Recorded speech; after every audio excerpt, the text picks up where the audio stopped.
आमे आपन को देखा जाऊँ कटक चांदबल रोड घटना किसी आपड़ जानी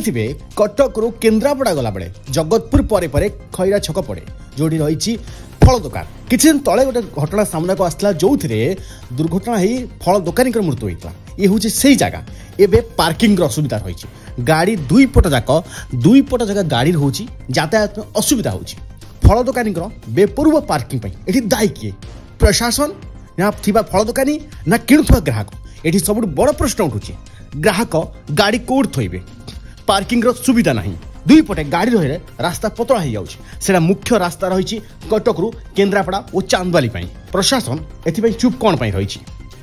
फल दुकान गोटे नुहे जोड़े नुहे अनेक फल दुकान रही नुआ नुआ दुकान खोली जाऊँगी आ संध्या बेले जिते कटक रु केन्द्रापड़ा लोक फेरती बहुत असुविधार सम्मुखीन होती नुआ नुआ खबर जानिबा पई आमो एलएनटीवी को लाइक शेयर और सब्सक्राइब करंतु। एलएनटीवी स्वर आपणंकर।